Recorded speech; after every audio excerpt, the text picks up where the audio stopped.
திராவிட இயக்கத்தின் போர்வால்னு உங்கள்கிட்ட சொன்னீங்கல்ல, அந்த போர்வால் என்னாச்சு? துருப்பிடிச்சு போச்சா? சமூக நீதிக்காக நம்ம போராடினோம், ஆனால் சமூக மாற்றத்தை தவைக்கா உருவாக்கியிருக்குன்னு நம்ம பார்க்கிறோம். அந்த பார்வை என்பது வேறு. ஆனால் அது தன்னால் நடந்ததுன்னு இவங்க சொல்லிடுவாங்க. அதுக்கு தான் இவங்க எச்சரிக்கையாக இருக்குன்னு நம்ம சொல்கிறோம். திருச்சியில் அன்றைக்கி ஒரு கேள்வி கேட்குறாங்க. அந்த கேள்வி கேட்கும்போது இது மாதிரி மல்லை சத்யா சொன்னால் அந்த சூனா பானாக்கெல்லாம் நம்ம பதில் சொல்ல முடியாது அப்படின்றாரு. அவ்வளோ உயரம். ஏன்னா அவர் பேசுவதெல்லாம் ட்ரம்ப்பு புடின் கிட்ட தான் அவர் பேசுவார்னு நம்ம சொல்லிட்டு இருக்கிறோம். வைகோ கிட்ட போய் கேட்டாலும் ஐ இக்னோரிங் அப்படின்னு அப்படியே அந்த பெரிய பெரிய அவர் வந்து எல்லா நிறைய திரைப்படங்களை பார்த்துப்பார். அந்த திரைப்படங்களை உள்வாங்கிப்பார். 2 நாள் அவர் சிரிக்கிற சிரிப்பை சகிக்கலை சார். அந்த தலைவர்கிட்ட கொஞ்சம் சொல்லுங்கள் சார். இந்த வில்லன் நடிகர் வீரப்பான்னு ஒருத்தர் இருப்பார். அவர் சிரிக்கிற மாதிரியே சிரிக்கிறார். நாங்கள் அதை எதிர்கொள்ள தயாராகத்தான் இருக்கோம். நாங்கள் யார் என்பது தெளிவாக தெரியும். ஆனால் உங்களுடைய முகமுடி என்பது மோசமான முகமுடி. நாங்கள் கிழிக்க தொடங்கிட்டோம்னா ரொம்ப கஷ்டப்படுவீங்க நீங்கள். சார் வணக்கம். வணக்கம். நேற்று மதிமுக பொதுச் செயலாளர் திரு வைகோ அவர்கள் முதலமைச்சரை சந்தித்து பேசியிருக்காங்க. அந்த சந்திப்பு பல கேள்விகளை பொதுவாக எழுப்புது. திமுக கூட்டணியிலிருந்து வெளியேறி தாவேகாவின் கூட்டணியில் இணைகிறதா மதிமுக அப்படின்னு. அவர் ஆனால் அப்படியெல்லாம் இல்லைங்கிற மாதிரி பேசுகிறாரு. 27ஆம் தேதி தான் முடிவு பண்ண போகிறோம் அப்படின்னு ஒரு ட்விஸ்ட் வைக்கிறாரு. உங்களுக்கு என்ன சார் சந்தேகம் இருக்கா ஏதாவது? இல்லை, நான் அறிந்த வரையிலும் மதிமுக என்ற ஒரு இயக்கம் இப்பொழுது வந்து காலவிதியான ஒரு கடைசரக்கு தான். அதுக்கான டிமாண்ட் எதுவுமே இந்த நாட்டில் இல்லை.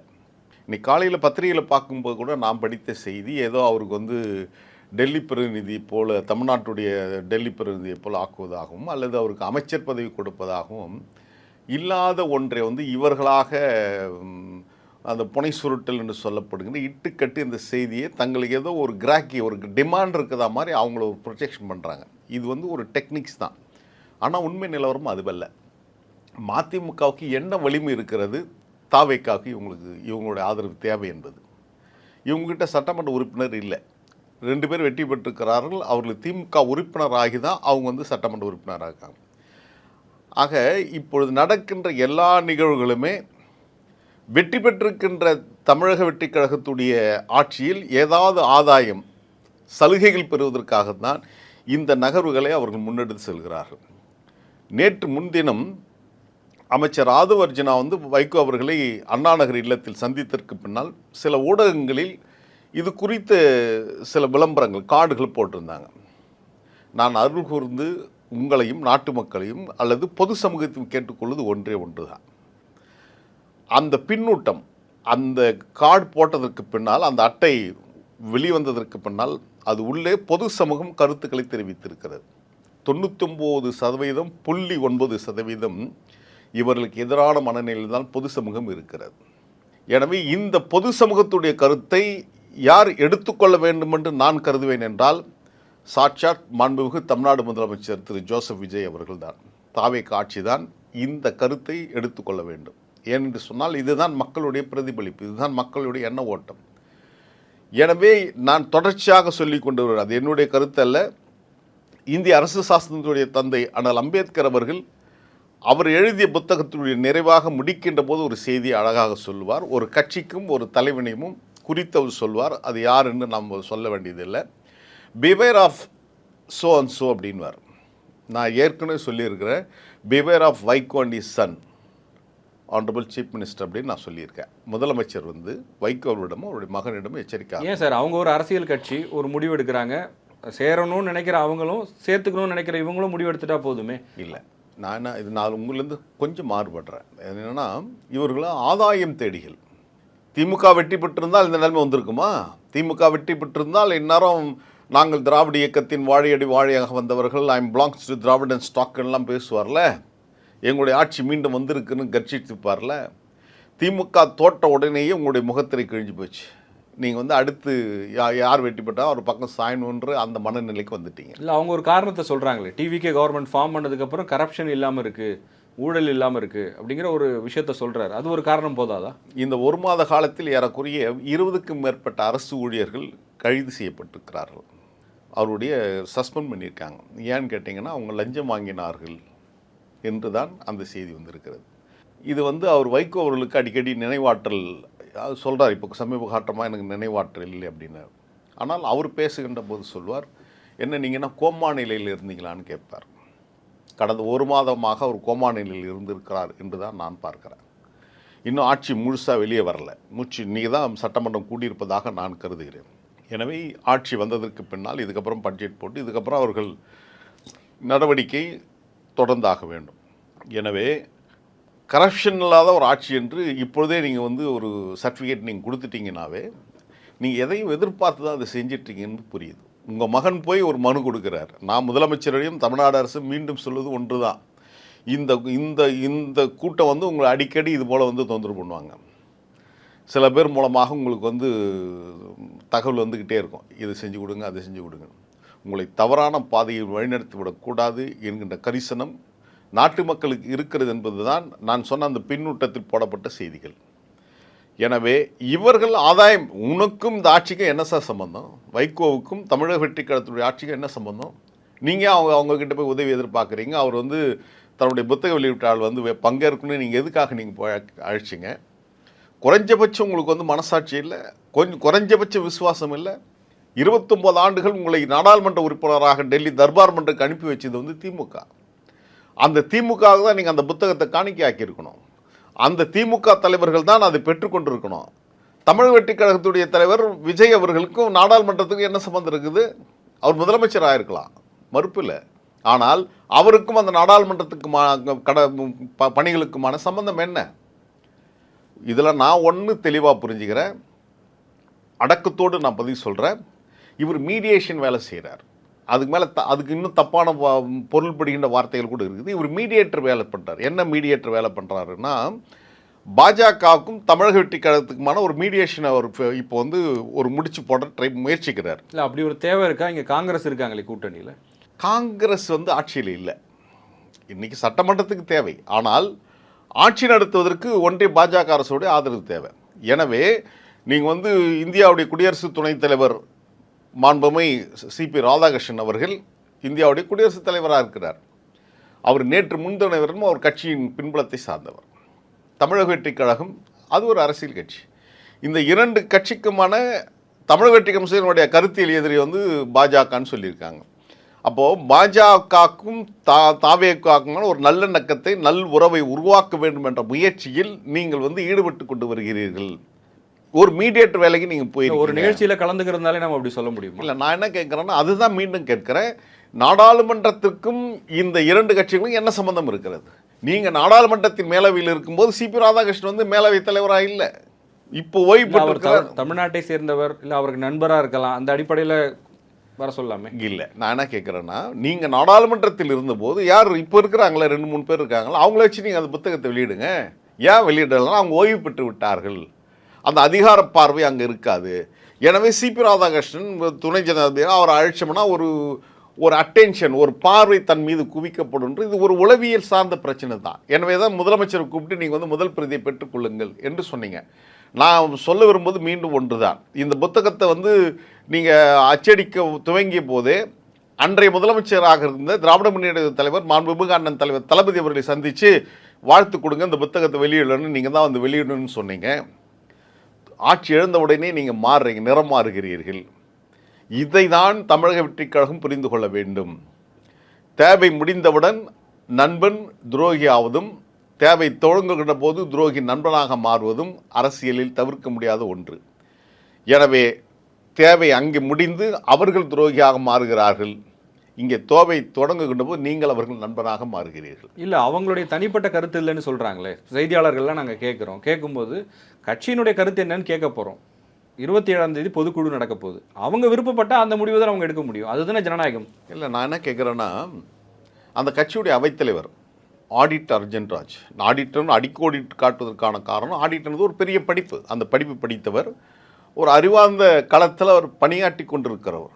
அவர் ஈரோடில் நடந்த செயல்வர் கூட்டத்தில் பேசுகிறார், திமுக என்பது ஒரு நச்சு பாம்பு, என்னதான் நீங்கள் பால் வார்த்தாலும் அது விஷயத்தை தான் கக்குன்னு சொல்கிறாரு.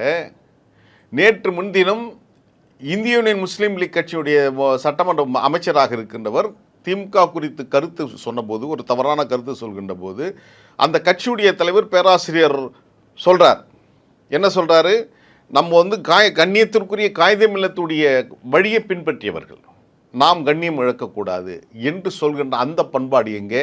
இங்கே நீங்கள் பேச வச்சு அழகு பார்த்து கொண்டு அந்த கூட்டத்தை நீங்கள் தயார்படுத்தி கொண்டிருக்கிறீர்கள் என்று சொன்னால் உங்களோட பயணம் தெரிஞ்சிருச்சு. நீங்கள் இப்படி தான் போக போகிறீங்கன்னு எல்லாருக்கும் தெரியுது. எனவே அதை தயார்படுத்து. நீங்கள் ஏற்கனவே முடிவெடுத்த ஒன்றுக்கு போய் இப்போ நீங்கள் வந்து ஏற்கனவே தீர்ப்பு எழுதி ஆகிடுச்சு, முடிவெடுத்தாச்சு. ஏற்கனவே ஆதவ சந்தித்து ஒப்பந்தம் போடப்பட்டுச்சு. நேற்று போய் அதை உறுதிப்படுத்திட்டு வந்துட்டீங்க. இன்னும் பேப்பர் மட்டும் தான் கொடுக்கணும். அது 27ஆம் தேதின்னு இருக்கும். ஆனால் உங்களால் எந்த பயனும் தாவேக்காக்கு இல்லை என்பதை அவர்கள் கால ஓட்டத்தில் புரிந்து கொள்வார். இல்லை, திமுகவோடு கூட்டணியில் இருந்தால் அங்கே தான் இருக்கணும்னு ஏதாவது கட்டாயம் இருக்கா? நிச்சயமாக இல்லை. நான் என்ன சொல்கிறேன்னா, நீங்கள் வந்து திராவிட இயக்கத்தை பாதுகாக்க வந்தவர்கள் தான் நீங்கள் சொன்னீங்க. உங்களுக்கு திமுக பிடிக்கலை, திமுக அல்லாத ஒரு திராவிட இயக்கத்தின் சித்தாந்தங்களை பாதுகாப்பதற்கு நீங்கள் ஏன் ஒரு கட்டமைப்பு உருவாக்கக்கூடாது? நீங்கள் என்ன சொல்லிட்டு வந்தீங்க? முத்தமிழ் டாக்டர் கலைஞர் அவர்கள் மரணப்படுக்கையில் இருக்கும்போது ஒரு கையை பிடித்து கொண்டு நான் அழுந்தேன். உங்களுக்கு நான் எப்படி உறுதுணையாக இருந்தோனோ அதை போன்று தளபதிக்கு நான் உறுதுணையாக இருப்பேன் என்று சொல்வது அல்லது சத்தியம் செய்து கொடுத்த அந்த உத்தரவாதம் உண்மையானால் இப்பொழுதும் நீங்கள் மாறிக்கொண்டிருப்பது எதற்காக? திமுக கூட்டணியில் நாங்கள் நிபந்தனையற்று நாங்கள் சேருகிறோம் என்று சொன்னதற்கான காரணம், நாங்கள் திராவிட இயக்கத்தை பாதுகாப்பதற்கு மதவாத சக்திகள் தமிழ்நாட்டில் கால் ஊன்றிவிடக்கூடாது என்பதற்காக என்று சொன்னது உண்மையானால் ஒன்று அது உண்மையாக இருக்கணும். இப்பொழுது நீங்கள் நடந்து கொண்டிருப்பது உண்மையாக இருக்கும்.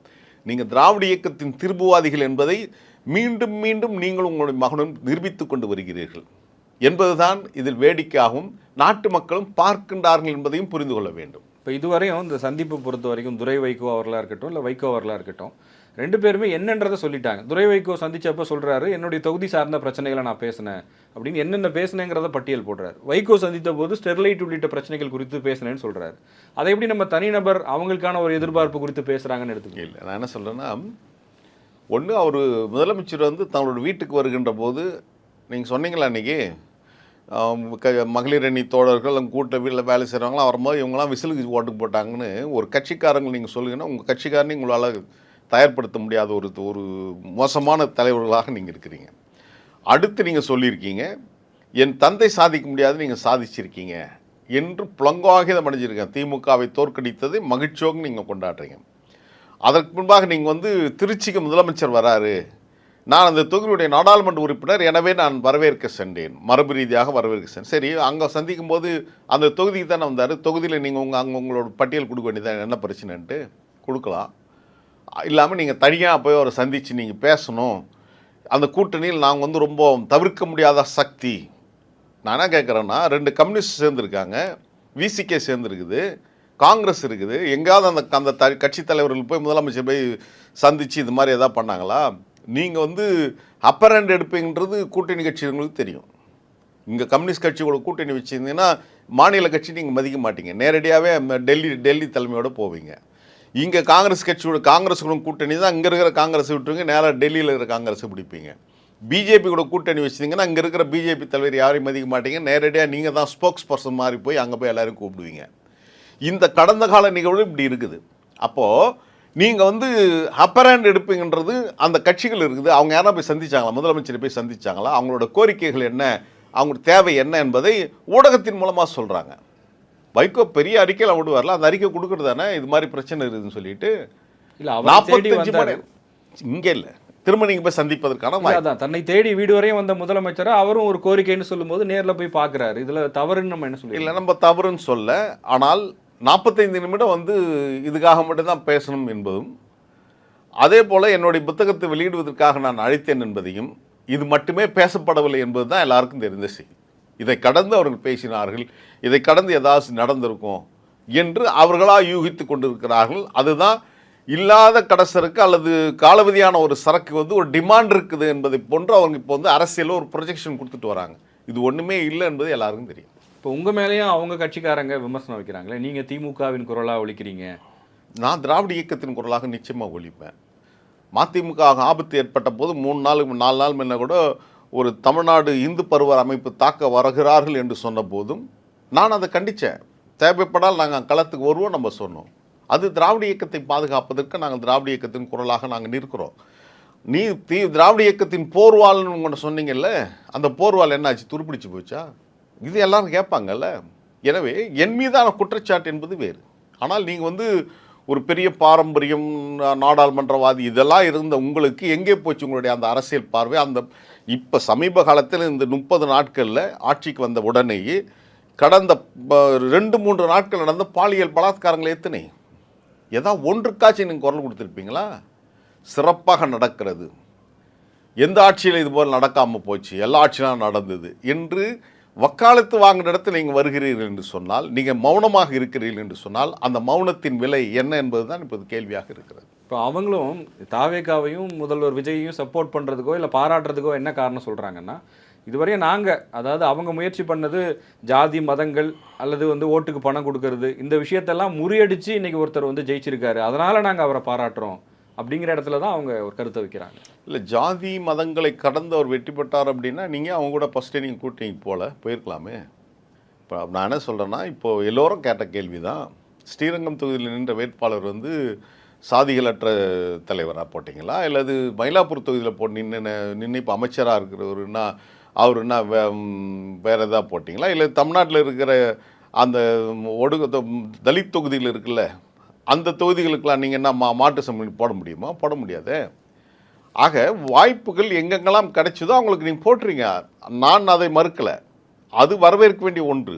நான் தான் சொன்னேனே, சமூக நீதிக்காக நம்ம போராடினோம், ஆனால் சமூக மாற்றத்தை தாவைக்கா உருவாக்கியிருக்குன்னு நம்ம பார்க்குறோம். அந்த பார்வை என்பது வேறு.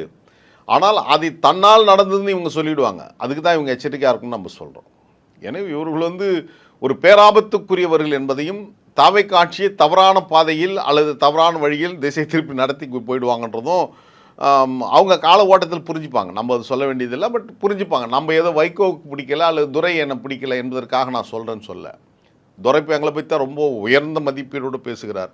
இப்போ நாளைக்கே உங்களுக்கு தொலைபேசியில் அழைக்கலாம், என்ன நீங்கள் சோஷியல் ஆன்டி சோஷியல் எலிமெண்ட் கூடலாம் நீங்கள் கூப்பிட்டு வச்சு பேட்டியில் இப்போ என்னை பற்றி நான் என்னையோ அல்லது எங்கள் தோழர் அதை போய் பேட்டி எடுத்தாங்கன்னா அவங்ககிட்ட உடனே அந்த சம்மந்தப்பட்டவர்களும் கூப்பிட்டு போய் கேட்குறாங்க, என்ன நீங்கள் ஆன்டி சோஷியல் எலிமெண்ட் கிட்ட நீங்கள் பேட்டிலாம் எடுக்கிறீங்க.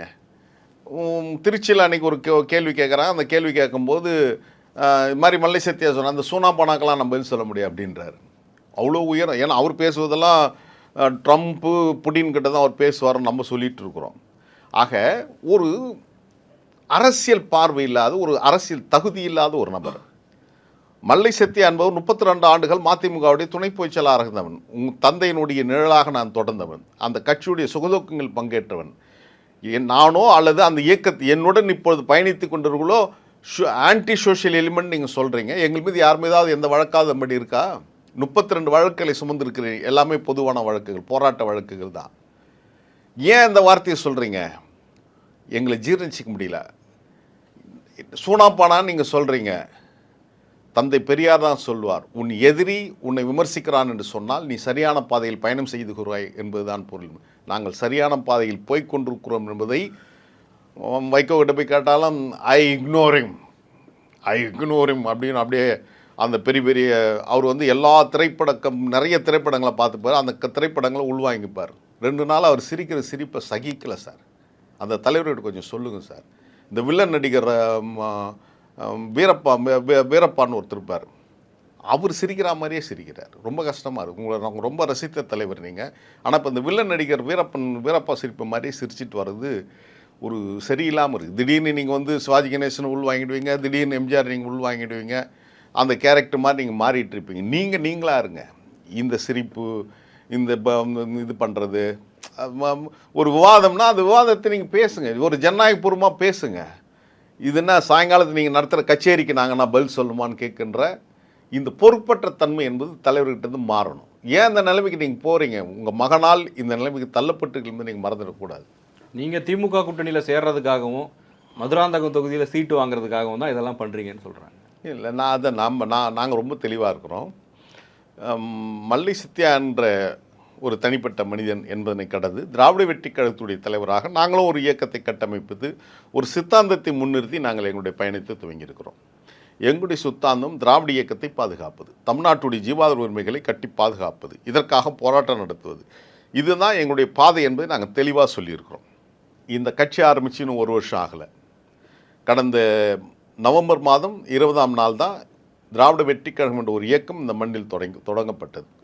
அதே டிசம்பர் மாதம் 2025 டிசம்பர் மாதம் 17ஆம் நாள் டெல்லிக்கு சென்று அங்கே இந்திய தேர்தல் ஆணையத்தில் போய் நாங்கள் எங்களுடைய கட்சியை பதிவு செய்துட்டு வந்திருக்கிறோம். கூடுதலாக தகவல் கேட்டுகிட்டே இருக்காங்க.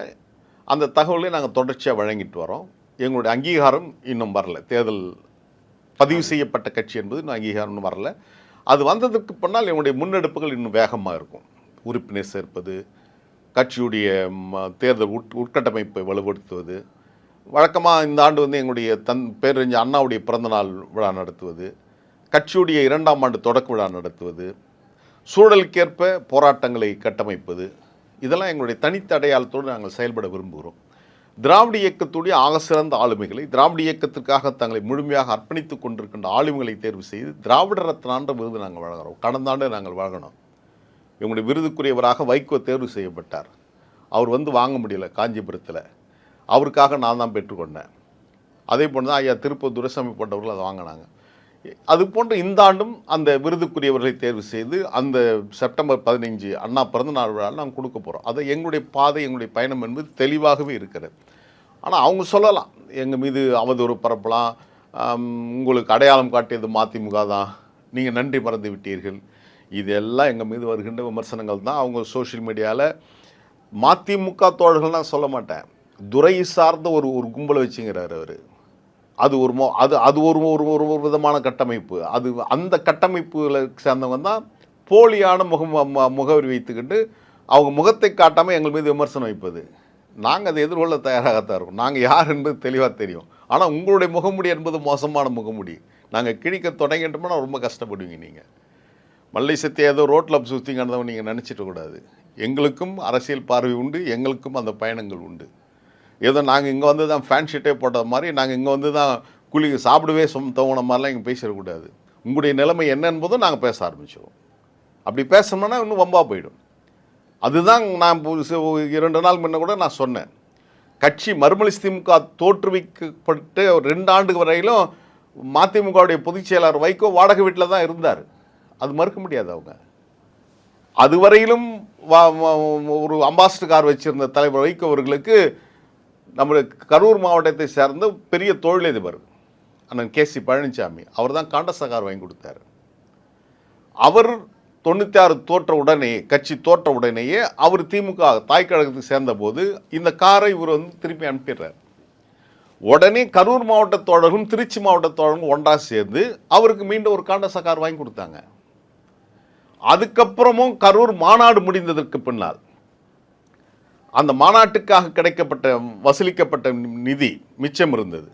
அது கூட பல தோழர்கள் சேர்ந்து அது போட்டு பொஜோரோ என்ற விலை மதிக்க முடியாத அப்போதைய ஒரு ஃபேஷனேட் கார் என்று சொல்லப்படும் 30 லட்ச ரூபாய்க்கு மேலே அந்த காரை கட்சி தான் வாங்கி கொடுத்தது. போர்வாள்னு சொல்கிறோம்ல, போர்வாள் என்பது இரும்பில் சண்டை போட்டால் தான், எக்கில் சண்டை போட்டால் தான் அந்த கத்தி வலுவாக இருக்கும்.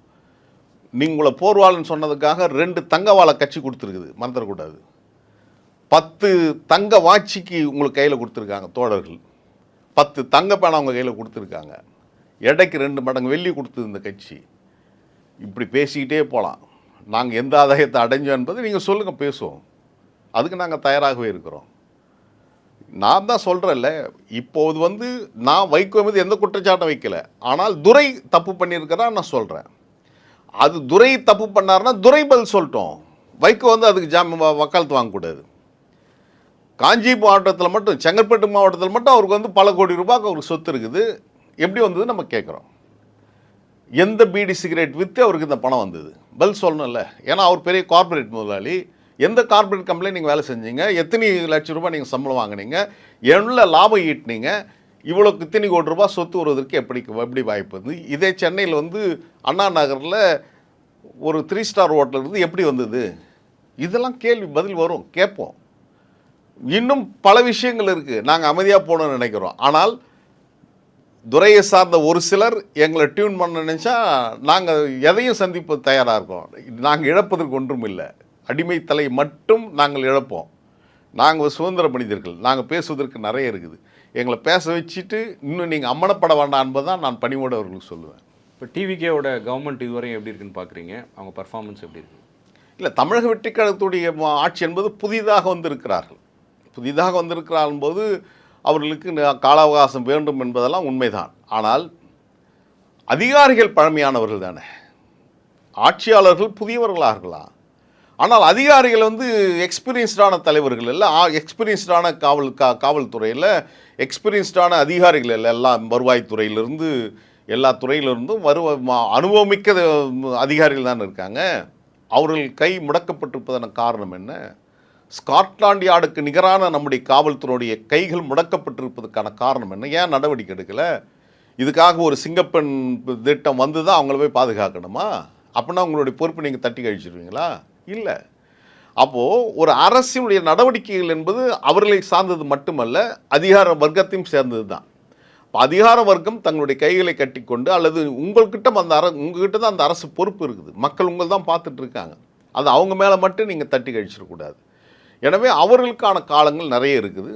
அவர் இன்னும் பல சீர்திருத்தங்களை செய்ய வேண்டியிருக்குது. நேற்று தந்திருக்கின்ற வெள்ளை அறிக்கை என்பது தமிழ்நாட்டு மக்களுக்கு நாங்கள் அறிவித்த எந்த திட்டங்களும் உங்களுக்கு வந்து கிடைக்காது என்பது சொல்லுகின்ற மறைமுக யுக்தி தான். நான் கூட ஏற்கனவே பல முறை சொல்லியிருக்கேன். விஜய் பேசுகின்ற போது பொதுக்கூட்டத்தில் என்ஸ் ஜஸ்டிஃபை த மீன்ஸ் அப்படின்னு ஒரு வார்த்தையை உச்சரிச்சுக்கிறார். அந்த வார்த்தை யார் பேசியது அப்படின்னா, இத்தாலி தேசத்துடைய ஃப்ளாரன்ஸ் நகரத்துடைய வணிகன் மாக்கியவெல்லியுடைய சித்தாந்தம் தான் அந்த சித்தாந்தம். Ends justify the means. நான் சொன்ன வாக்குறுதி நேற்று சரியாக இருந்தது, இன்றைக்கு நான் நடைமுறைப்படுத்த வேண்டும் என்பது அவசியம் இல்லை. நேற்று நான் சொல்லுகின்ற போது அந்த வாய்ப்பு இருந்தது, இப்போது அந்த வாய்ப்பு இல்லை, எனவே தர முடியாது என்கின்ற அந்த மாக்கியவெளி சித்தாந்தத்தை நீங்கள் ஏற்கனவே உள்வாங்கினீங்க என்பது தான் நீங்கள் பேசுகின்ற அந்த செய்தியாக நாம் பார்த்துருக்கிறோம். எனவே வெள்ளை அறிக்கையின் மூலமாக தமிழ்நாட்டுக்கு எதுவும் கிடைக்காது என்று நீங்கள் சொல்ல வருகிறீர்களா என்பது தெரியாது. இருந்தாலும் பரிதாபத்துக்குரிய நம்முடைய தமிழ்நாட்டு மக்களுக்காக நாங்கள் வருத்தப்படுகிறோம். ஏன்னா ஒரு நல்ல அரசு இயந்திரத்தை அண்ணன் தலைவர் தளபதி அவர்கள் திராவிட மாடல் ஆட்சியின் மூலமாக நடத்தி வந்தார். சமூக நல திட்டங்கள், வளர்ச்சி திட்டங்கள் என்று வந்துடுச்சு. இந்த மீண்டும் அவரிடம் அந்த அதிகாரம் வந்திருந்ததுன்னா இவ்வளோ நேரம் தடைப்பட்டுருக்கு. இப்போ ஒரு மாதமே ஏறக்குறைய 2 வருடம் பின்னோக்கி போன மாதிரி ஆகிப்போச்சு. இப்போ 2 வருடம் பின்னோக்கி போயிருக்கிற தமிழ்நாடு அரசு மீண்டும் கொண்டு வருவதற்கான முயற்சியில் வந்து ரொம்ப கடுமையான பாடுபட வேண்டியிருக்குது தமிழக வெற்றி கழகம். ஆனால் அவங்க வந்து அந்த எளிதாக அந்த இடத்த நகர்த்திட்டு போயிருப்பாங்க. ஆனால் தமிழ்நாட்டு மக்கள் அந்த வாய்ப்பை நழுவ விட்டு விட்டார்கள். இப்பொழுது பலருடைய மௌனங்கள், சோஷியல் மீடியா அப்படி செயல்பட்டவர்கள், சோஷியல் மீடியாவில் சின்ன சின்ன தப்புகளாம் கூட வெளியில் உடைச்சி பேசினவங்க இப்போ எல்லாம் அமைதியாக இருக்கிறார்கள், மௌனமாக இருக்கிறார்கள் என்று சொன்னால் ஆட்சியுடைய நிலைப்பாடுகள் அவங்க புரிஞ்சிட்டு இருக்காங்க. தவறு செய்துட்டோன்னு நினைக்கலாம். ஒருவேளை இந்த தவறுகள்லாம் அவங்க வந்து ரெட்டிஃபை பண்ணி கிளியர் பண்ணிவிட்டு அவங்க வந்து நல்ல ஆட்சி தந்தால் நாட்டு மக்கள் நல்லாக இருக்கும். அடுத்து அவர்கள் மக்களுடைய நம்பிக்கை பெற்றவர்களாக இருப்பாங்க. இல்லைன்னா ரொம்ப வேதனைக்குரிய ஒன்று தான். இப்போ சமீபத்தில் சட்டமன்ற உறுப்பினர்கள்லாம் ராஜினாமா செய்துட்டு தாவேக்கால சேர்க்க வைத்ததெல்லாம் இது பாஜகவுடைய மெத்தடாக இருக்கும்போது தான் பார்க்க முடிகிறது. எனவே உங்களுக்கான ஐடென்டிட்டி, உங்களுக்கான அந்த தேர்வை, உங்களுக்கான அந்த ஆளுமை பண்புகளை தேர்வு செய்யுங்கள். பிறரை சார்ந்து இருப்பதை கடந்து நீங்கள் சுயமாக நிற்பது தான் மக்கள் விரும்புகிறார்கள். இந்த ஒரு மாதத்தில் நான் சந்தித்த பல பேர் உங்களுடன் கூட்டணி அமைத்த சில கட்சிகள் மீது வெறுப்பு கொண்டிருக்கிறார்கள். இதனால் உங்கள் மீது இருந்த நம்பிக்கை தகர்ந்திருக்கிறது என்பதையும் மறுக்க முடியாது. எனவே இந்த ஆட்சியுடைய நிலைப்பாடுகள் இன்னும் அடுத்த 6 மாதத்தில் தெளிவாக தெரியும். ஒருவேளை இந்த 6-7 சட்டமன்ற இடைத்தேர்தலில் திமுக சரியாக பயன்படுத்தினால் நிச்சயம் வெற்றி பெற முடியும். வெற்றி பெற்றாவே உங்களுடைய ஆட்சியின் மீதான நம்பிக்கை தகர்ந்து விடும் என்பதை மறந்துவிடக்கூடாது. எனவே ஜனநாயகத்துடைய இறுதி எஜமானர்கள் வாக்காளர்கள் மக்களும் தான். நான் தொடர்ச்சியாக சொல்வது, அரசா ஜனநாயகமானா ஜனநாயகம் தான் பெரியது, அரசு என்பது அது கட்டுப்பட்டதாக இருக்கும். எனவே ஜனநாயகத்துக்கு கட்டுப்பட்ட அரசாக நீங்கள் செயல்பட வேண்டும். அதை கடந்து நீங்கள் எதுவும் வலிந்து மக்கள் மீது திணித்து விட முடியாது. இப்பொழுது கூட 2 ஊடகவியலாளர் மீது குண்டர் சட்டத்தை நீங்கள் பாய்ச்சிருக்கீங்க. திருச்சி சூர்யாவும் முக்தார் மீதும் நீங்கள் வந்து குண்டர் சட்டத்தை பாய்ச்சிருக்கீங்க. அவங்க தவறு செய்தால் அதற்கான வழக்குகளை போடுங்க. அதற்காக நீங்கள் குண்டச்சட்டம் போட்டவர்களை சிறையில் அடைப்பீர்கள் என்று சொன்னால் இது ஜனநாயகத்தினுடைய குரல் வலையை நெருக்கின்ற செயல். இது பாசிச மனப்பான்மை என்பதை இப்போ மௌனமாக இருப்பவர்கள் கூட அடுத்து பேச துவங்குவார்கள். எனவே அந்த பாசிசத்தின் கடந்து ஒரு நல்லாட்சி, நீங்கள் தான் சொன்னீங்க பாசிசத்துக்கும் பாயாசத்துக்கும் நீங்கள் ஒப்பிட்டு பேசினீர்கள். இந்த குண்டர் சட்டம்தான் பாசிசம் என்பதை நீங்கள் மறந்துவிடக்கூடாது என்பதையும் நான் அடக்கத்தோடு தமிழக வெற்றிக் கழகத்துடைய முதலமைச்சர் மாண்புமிகு ஜோசப் விஜய் அவர்களுக்கு நான் சொல்லிக்கொள்ள கடமைப்பட்டவனாக இருக்கின்றேன். நன்றி சார். மிக்க நன்றி.